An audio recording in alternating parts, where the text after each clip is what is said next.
Yes, sir. Yes, sir. You're tuning in another edition of the Sports Shop 27. I'm your host, Jermaine Cota. And in the middle, my co-host, Kevin Johnson, KJ. And to the far right, today's special guest, former UCLA running back, safety, and now CBS46 Atlanta News anchor. That's what's up. Former Baldwin Hills, Trason. Bragg, what's going on, Trason? Bragg, what's up? What's up? Welcome to the show, baby. Yeah, so glad to have you, man. Hey, we need to do this every week. I mean, with that intro, you got the video. You cue me up. I'm ready. Let's do this. I'm ready. Let's do it, baby. You know it. Yeah. So for the people that don't know you, let them know where you're from and a little bit about your background. Thank you. All right, I'm born and raised in LA, played football in LA, then played at UCLA, then jumped to Northern Arizona, played ball for a while until, I mean, all player has a moment where you stop, right? And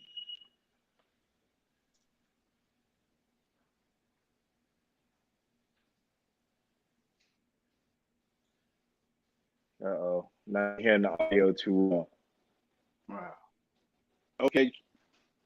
Can you hear us? You're back live. Go ahead. We can see you. Now I can hear you. Okay.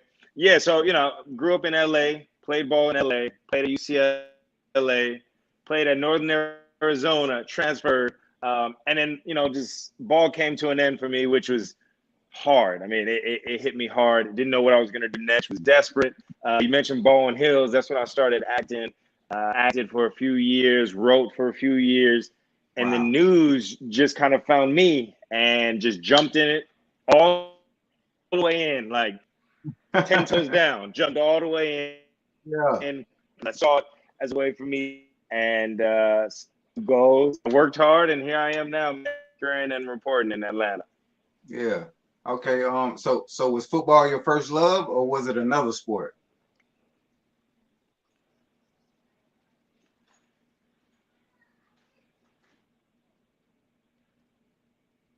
You hear me? Can you hear us? Wow. Hey, Trason. Can you hear us?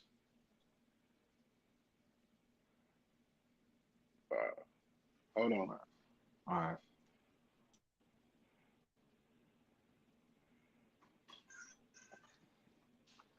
Can you hear us?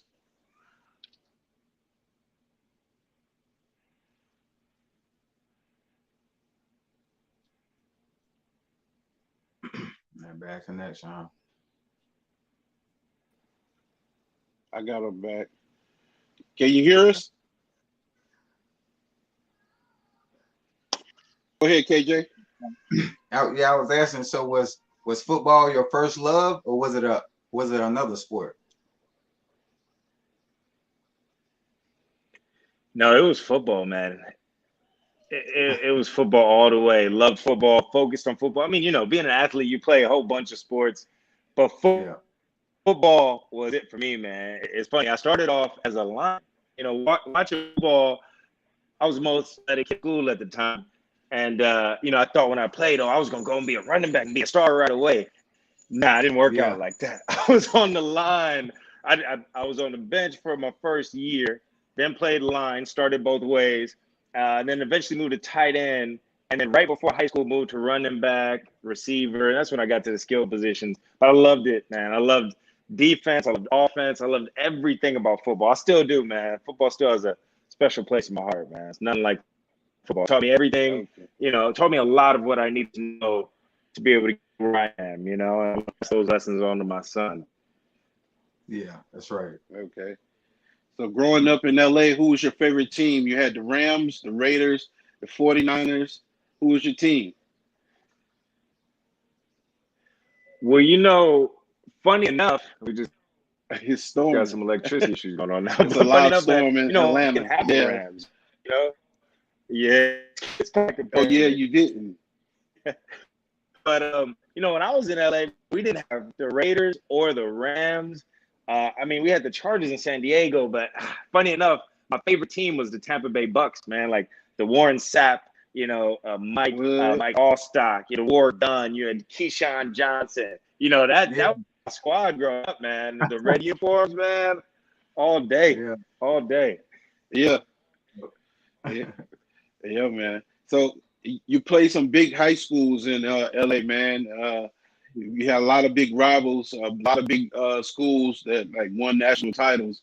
Talk about the competition and the level of high schools that you played during your high school career.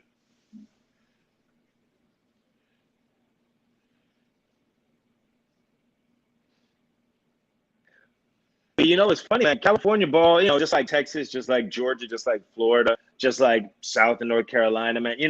One of the highest levels of football that there are. And for me, I was either going to go to Loyola High School, which is where I ended up, Long Beach Poly. Those are two perennial powerhouses at the time. Or I was going to go to Dorsey. Those are like my three. Wow. Oh. He got power issues right now with a storm, ladies and gentlemen. Just bear with us for a second.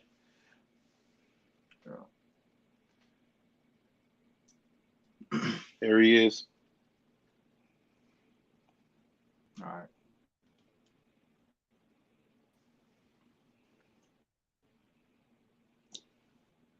Hey. Yep. We're here.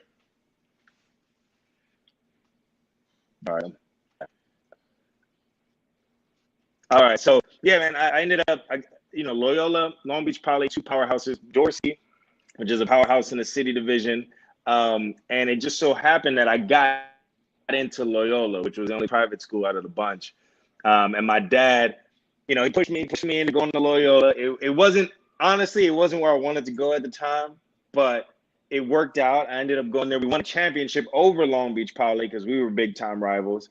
So that was great my junior year. I got to play modern day, got to play.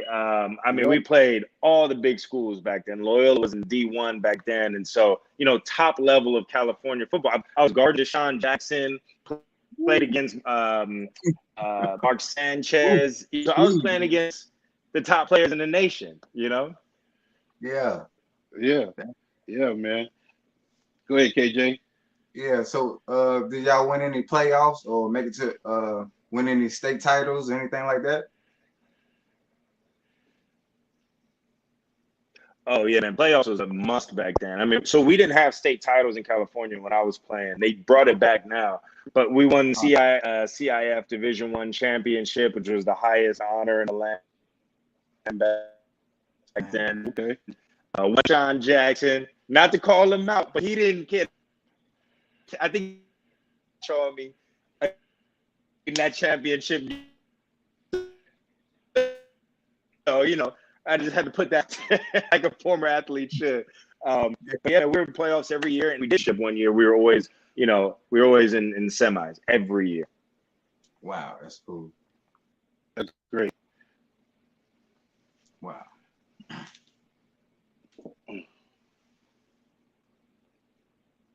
Must be a bad storm, man. For real.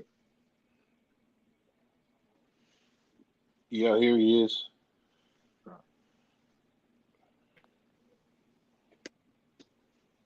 Yeah. We're back. Can you hear us? Yeah. Yeah, I'm back. Okay. Why does it keep cutting off? Yeah. No worries. So you're in high school, you're playing against some of the biggest competition. Name some of the guys that you actually played with that went D1 and went on to play in the league as well.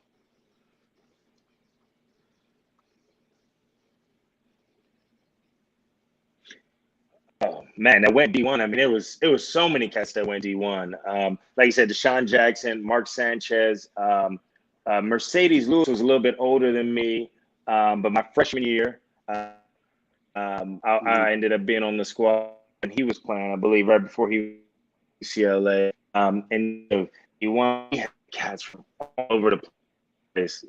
That SC. I'm trying to think of some of the names, man. But just working out with cats, like the guy who trained Chad Johnson was training me and a lot of the other top talent in California at that time. Cats, a lot of them went to the league. Most of us went D1, and so just high level of competition. And that's one thing I miss about football, man. I mean, if you want to play, you don't have to work hard. That's right. Regardless of how talented you are, no matter of how much knowledge you have, you want to play, work.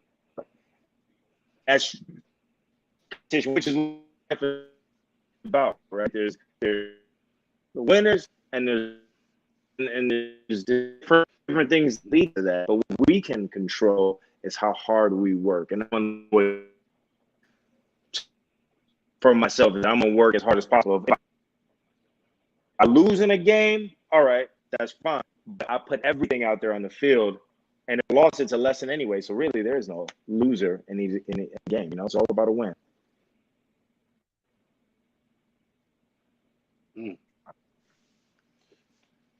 I hope Comcast upgrade their Wi-Fi in Georgia. Yeah, for real. Man. Yeah, I'm like I said, the storm must be pretty bad. So it's just hard for them to stay on. Yeah. There he is again. All right. I'm gonna ask him if he do it from your phone, would it be better? Okay. Hey, we're back. Are you using your cell phone or your iPad or laptop? I'm using my cell phone. Okay.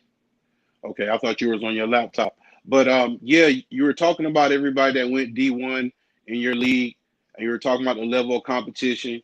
You go into your senior year, you're about to start getting recruited by different schools. Name some of the colleges that were looking at you at that point.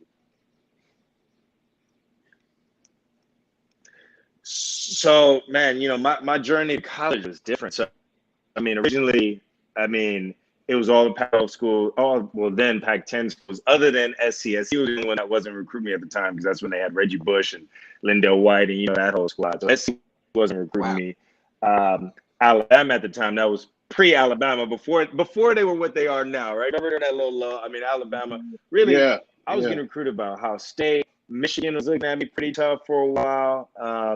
But, for me, I went from being one of the top players in the nation to all of a sudden having all of that dropped. My senior year, let's just say I had a coach in high school who wasn't he wasn't very scholarship friendly. And it's kind of like varsity blues situation. He didn't like, for whatever reason, he didn't really like to get a lot of us out. And so my senior year, man, he took away my carries. I led all of D1 in yards and touchdowns, all of Division I in Los Angeles in yards and touchdowns. And in my senior year, man, it just dropped off. And he stopped letting me play as much defense.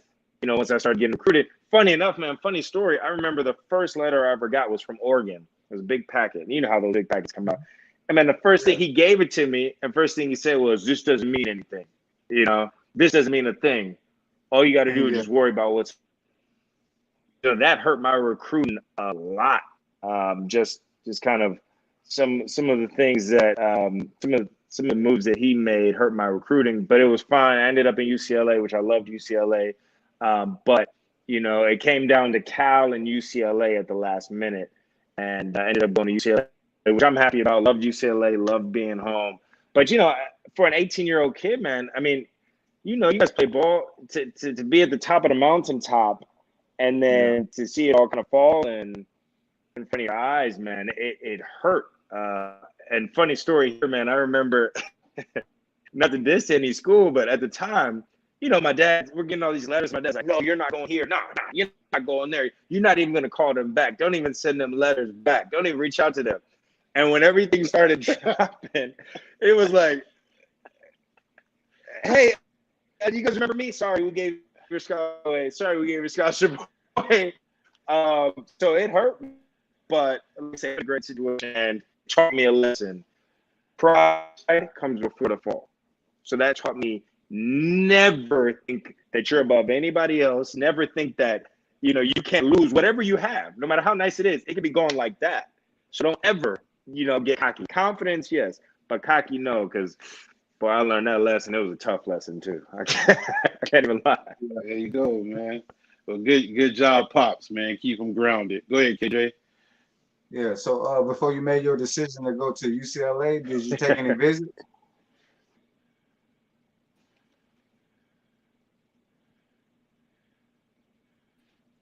You can hear me?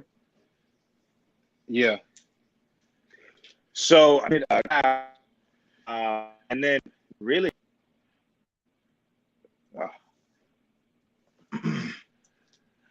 Just keep trying again. Yeah.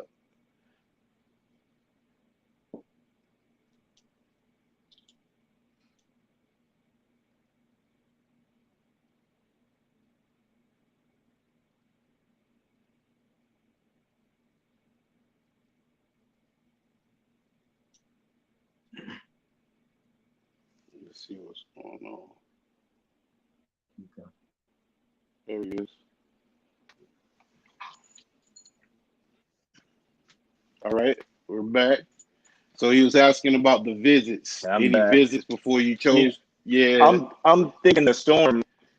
I'm thinking the storm might have knocked out a pole around here or something. Why it's so bad right now? But yeah, I got to visit Cal. Got a quick visit there. Obviously UCLA was in my backyard, so I went to UCLA. But yeah, I mean, for me it was. I mean, honestly, man, I felt blessed to still have that opportunity at UCLA when everything kind of came down to it. I remember Cal. It was between me and one other guy for the last scholarship. And when they ended up going the other route, man, I mean, thank God I still had UCLA there. But it was, yeah, man, it was tough. I mean, you guys know football is your world. Any sport is your world when you play, especially, I could say for me, growing up in LA, all the pressure's on you when you are a star athlete. It's like, you're going to be the one who does it. You're going to be the one who, who helps everybody out. You're going to be the one. So that pressure, man, it was a lot. And yeah, I mean, I was grateful to still be able to get to UCLA, but it was tough times, man. It was tough times. I can't lie. Definitely tough times. Yeah. So talk about growing up in LA in the 80s and 90s, man. Just talk about that a little bit in your background in the area that you came up in.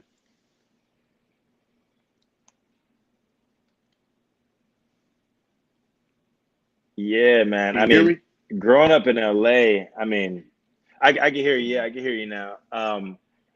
Man, growing up in LA was, I mean, I love LA. Like I'm LA down. Like I love LA. If you know me, you know I love LA. Every time I get to go visit the city, I'm always happy. I love.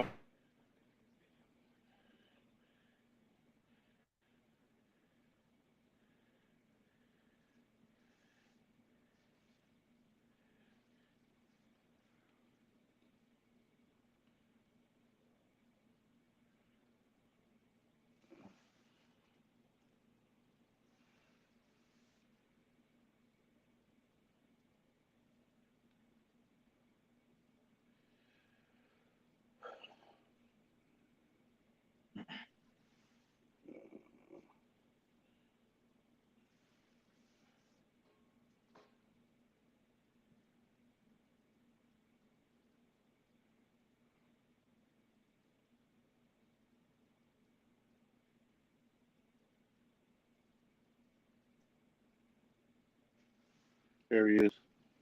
All right.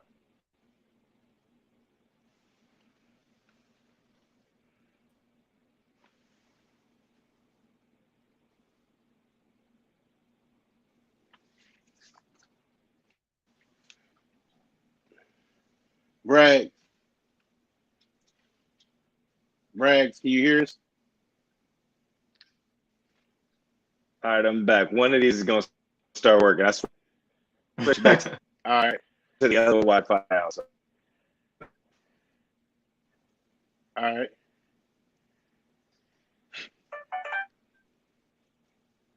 But yeah, you asked me about LA. I mean, man, growing up in LA, I love LA. Love LA. Like I was saying, I'm LA down, man.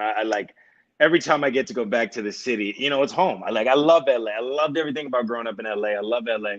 But it was rough growing up in LA back then, man. In the 90s, growing up in LA was not easy, man. I mean, man, colors still a thing. I mean, I know y'all know about that. Colors was still a thing. Gang violence was crazy in LA, man. I mean, crazy. I mean, again, that's why sometimes when people ask me, like, why I just smile every day at work, I'm like, I'm just happy to be here, man. Like, I mean, I say it with a little trouble, but a lot of folks aren't, you know. So I'm just grateful. I'm grateful to be here, man. To have an opportunity to keep fighting, because a lot of people who may have been involved in gangs, and a lot of people who weren't involved in gangs, just wrong place, wrong time. Unfortunately, you know, didn't make it out of certain situations. So as awesome as LA is, and as awesome as it was, man, it was very violent back then in the 90s, man. And in the 2000s. I mean, it's changing quite a bit now, but you know, it's tough. And yeah, man, it wasn't, you know, always having to look over, you know, and wherever you are, you know, especially at a party. I mean, you know, it's like, oh, who's here? You know, oh, you know, we take this hat off, you know, because little things like hats lead to violence, lead to serious violence. Yeah. Glad. Love the city.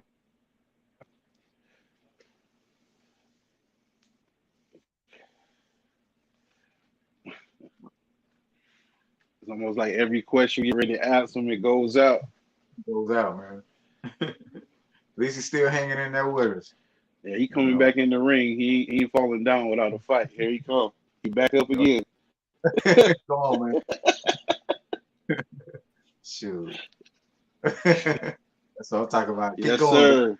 Man, I like this thing, hey? Yeah, I like your dedication. You ready? You gonna get your story out. Hey, come on, keep coming back, man. You know. I was like, I'm gonna come back as long as we can, man. As long as y'all still willing, let's go. Let's go. Yeah, you know it. So, you go into UCLA, man. Who's the player that embrace you when you get there? Oh man, Byron Valega was a player there. Maurice Jones-Drew, awesome dude, man. Mercedes Lewis, those are two big names. And Maurice Drew, of course, just took me under his wing, especially that, you know, once I switched to running back there. And he was like a big brother, man. When I saw Maurice Drew, I was like, if he can't make it to the league, I ain't got a shot, because he was a beast, man. I mean, I've never seen somebody like Maurice, man. That dude was just solid, fast. Every muscle on his body was, man, like, man, I hope I don't set the ball in practice, because he's like a torpedo, you know. But he was a great role model, man, to see how hard he worked. What's up, man? Cool, man. So you in the Pac-10, you guys played against USC, Washington Huskies, Stanford. Talk about playing some of those players out there on defense and running the ball a little bit. So at UCLA, I redshirted, and then I transferred to Northern Arizona because we had some coaching changes. So most of my time that I actually played on the field was at Northern Arizona. But I mean, I'll tell you, SC, man, like, I remember my freshman year at UCLA when I redshirted, man, it was Matt Liner, Reggie Bushes, and who else was on that squad? Lindell White was on that squad. It was their last year, man. Lindell White. Going into the, you know, it's all the hype. Lindell White, you know, and they mollywopped us, man. Dang. They was the best team in the country that year until they played Texas, man, and they finally got beat. But what you think? What's your thoughts on Texas and Oklahoma joining the SEC?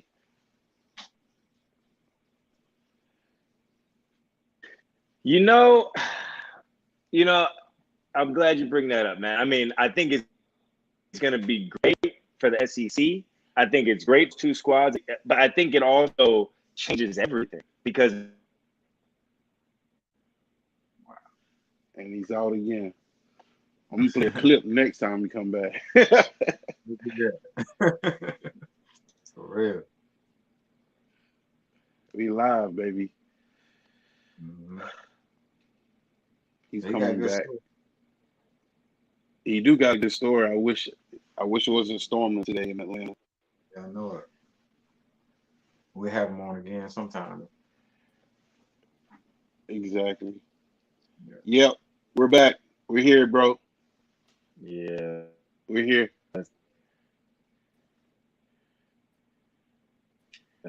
that's yeah.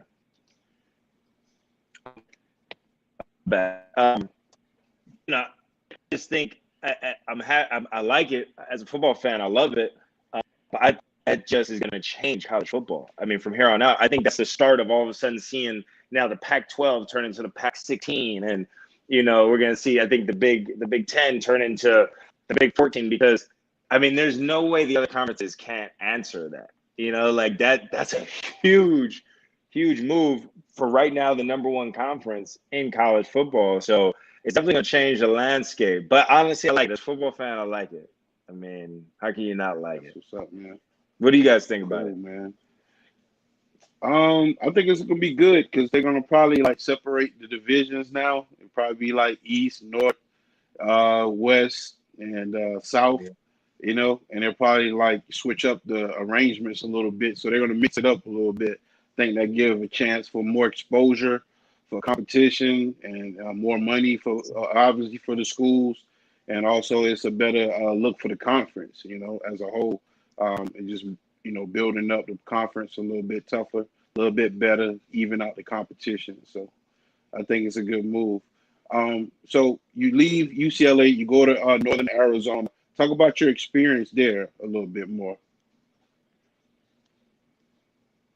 So when I went to Arizona, I switched back to safety in Northern Arizona, and it's funny we got to play the Pac Arizona State. And then we went into the 1AA at that time. So we played the Montanas, the Utah States, Portland States. And so, that was a good opportunity. I got to play a lot more there. But then I ended up, it's funny, man, I ended up having some issues with coaching and ended up leaving there too, man. My football career was kind of interesting in college. And so after playing there for a year, starting there for a year, I ended up transferring back to LA. And eventually that's when I ended up just giving football up, man. That's what it was like. Okay, I had a couple of other looks, but I just kept having some issues with coaches at the time.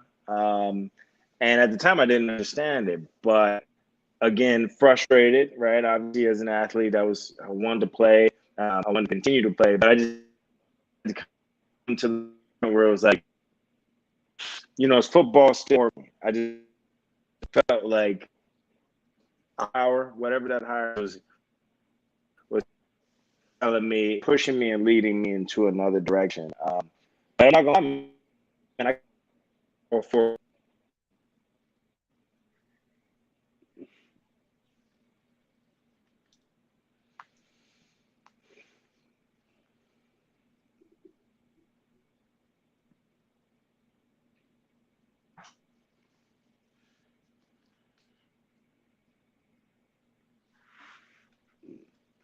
Let's see.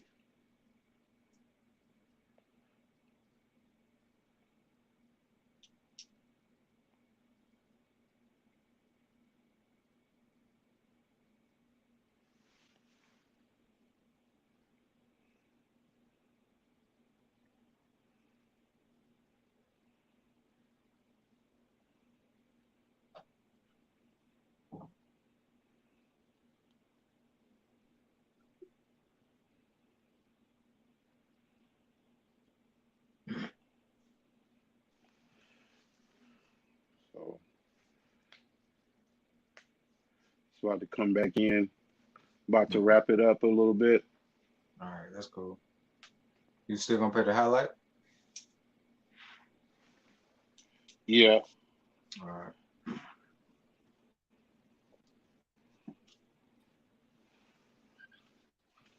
Yes, sir. All right. You back? Can you see us? Can you hear us? All right. All right. So you're talking Yeah, I about got you. I North got you. Arizona, Northern Arizona. So you leave football and you're going into Baldwin Hills. Talk about that briefly, and then talk about how you end up in broadcasting. Man, it's funny. So football ended. I'm kicking with my boys at the time, and I'm trying to figure out what's going to be next. And people had always kind of mentioned, my girlfriend at the time, her mom, she was an actress, and her mom was like, "Oh, you should get into acting." And I was like, I don't know. And I'm playing video games with my boys. It took me like 3 days playing video games all day and watching Sports Center all day. Like I got to do something else. So I just jumped into acting. And funny story, how I ended up getting on the Baldwin Hills, man. Again, just speaking about me, a higher power just really wanted me to move on to something else. Was I had a friend, like one of my closest buddies, his girlfriend was on Baldwin Hills. And Baldwin Hills isn't really like people thought it was, like real reality show. It was more scripted. It was situationally scripted. They put in places and locations and et cetera. But I remember I went to go to one of her filmings, and they took a headshot of everybody. Boom, boom, boom. Everybody came in. And to one lady, I said, "Look, I'm hungry. I want to do this. I'm a former athlete. Like, I want to do whatever it takes. I want to be on this show." And she remembered me. "Oh, yeah, okay, cool. We have your picture just in case." So I'm at UCLA, and I get a call to come down and audition. Well, here's a backstory about thought of me. And I got the J, but here's the backstory. She said it was the last day of casting. They knew they needed somebody else. They were saying, "Oh, we don't know which way to go." There's a stack of all these headshots they took from every single shoot that they had. They would take a photo of everybody. So she is kind of joking and wrestling with another production person, and they're joking. And the other woman pushes her into a desk. Boom, hits the desk. Half of the pictures fall off. The one on top is me, just cheesing it up like, "Hey." And from there, they were like, "Oh, this is..." And his phone goes dead again. Man. Dang. Yeah, go ahead and play the video, Jermaine. Go ahead and play the video. It's like buffering. It's like buffering through a Netflix movie. Hold on one second. Here we go. Yes, sir. We're here. Yeah. So long story short, all the pictures fell off. They saw mine. Boom, this is the guy I was telling you guys about. I couldn't remember his name. Here it is. Called me right then. I went in, did an audition, and again, that was right when I first started acting. And yeah, man, they gave me the part, which was kind of mind blowing, because at that time I had never really been an actor. I think I just started taking acting classes, and the performance shows that, by the way. But it was a great opportunity. It was great being on that show. It was great exposure. It showed me a whole nother side of things. It showed me like, hey, when people say you can be whatever you want to be, you really can. And just having a stylist like dress me every day, every time we shot. That was cool. Being able to bring my boys to shoots and yeah, man, it was a life changer. It was a great experience, man. One that I'm lucky to have been a part of, man. Definitely. Nice. Cool. So I got a clip here I want to share with you. You're doing some news and some broadcasting at a gym. I'm gonna let the fans see you're getting your feet wet a little bit out there. So looks like you had fun though. So it looks like you've been actually doing it for a long time. So nobody could never know if you were meant to do it or not. So let me show the fans real quick. Live in College Park as the NBA's stars of tomorrow get ready to show Metro Atlanta what they've got. That's right. CBS46's Trason Bragg is live courtside for us tonight at the College Park Skyhawks game. How's it going, Trason? Looks like they're warming up behind you. Well, it's going great, guys. Yeah, a few of the guys warming up behind me. It's getting ready to go down right here in College Park because, as you mentioned, the hometown College Park Skyhawks getting ready to take on the Canton Charge guys. This is going to be a big game, high level of basketball. These guys that you're going to see playing tonight, stars in college. Many of them are going to be going on to play in the NBA. Some of them have already played in the NBA, guys. Going to be a great game here. And, of course, you can't mention the College Park Skyhawks without mentioning their owner, right? 2 Chainz, the man himself. I heard he's going to be in the building. You definitely want to come down. You want to watch the game. You may get lucky and meet 2 Chainz, but for sure, you're going to see some great basketball going on behind me. You're going to get to see a great game. And if you can't come out, if you guys can't make it out here, don't worry, because guess what? You can see the game on Peachtree TV. It all starts at 7 p.m. That's less than, 30 minutes away, guys. You definitely want to tune in. This is a game you don't want to miss, guys. Send it back to you guys. All right, Trason, You're enjoy. having a blast, right? Should be fun. Say hi to 2 Jays for us. But we're also giving you the best seat outside the house.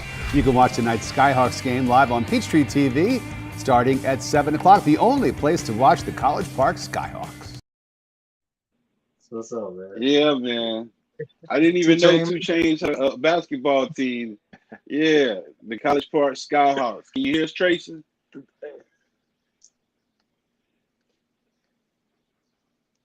Yeah, I can hear you. Yeah, he bought it last year. Last year he bought the team. It's for the G League. The Hawks G League team. But yeah, man, it was fun going to the games, man. 2 Chainz did that right. I mean, the stadium is awesome. The team was good. The food, everything was first class. And 2 Chainz, I mean, he does his thing every single time, man. Every single time. That's what's up, man. So I know you got a lot of things you got to do. I'm about to close it out.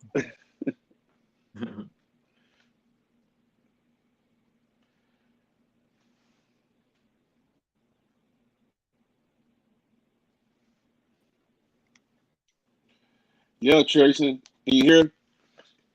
Yeah, before we head out, man, you got any shout outs to any family members, friends, fans, or anything like that? I'm back. Yeah, I can. Okay.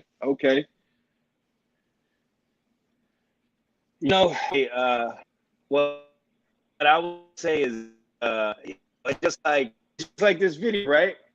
Keep cutting off, but we keep coming back. And that is what I've learned life is about, man. I wouldn't be here if I stopped and football didn't work out, if I stopped and acting didn't work out. You just keep searching for the next hole, right? Just like a running, you keep searching for the next hole. And once you find it, you hit it with everything you got. I wouldn't be here right now had I not been a football player, because football taught me discipline. I wouldn't be here right now had I not been an actor, because acting taught me to be comfortable in front of camera. I had to lose my LA accent and learn how to speak once I started acting, so I do different roles.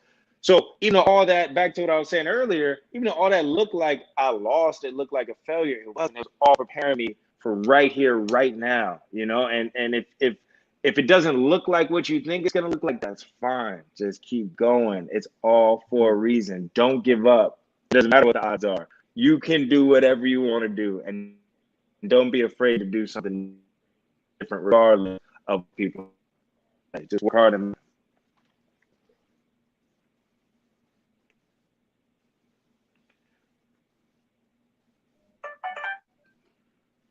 yes, sir. Mm-hmm. Can you hear us, Trason? Yeah. Thank you, man. I appreciate y'all having me. That was some great words. Yeah, I can hear you now. I appreciate Yeah. y'all having me on, man. No problem, man. Yeah, no problem. Hey, you tune in to another edition of the Sports Shop 27. I'm your host, Jermaine Cota, and to my far right, KJ. That's right. Co-host. And my special guest, he's having buffering issues with his internet, so we'll bring him back on. But we'd like to thank special guest Trason Bragg. Here he is again. I like his tenacity. He never gives up.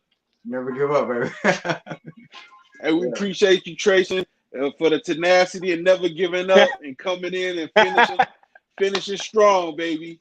You know what I'm saying? That's perfect, and that segues into our mission. And how's it go, KJ? It's not how you what? It's not how you start, man. It's how you finish. So keep going. Just like the show. Exactly. For real. You know what I'm saying? So you guys be safe out there. Keep tuning in. Wear your mask. And we'll see you next episode. Later. Peace. Right. Peace. Appreciate it, Trason. Thank you, man. Appreciate you. Thank you. Thank y'all. Glad to be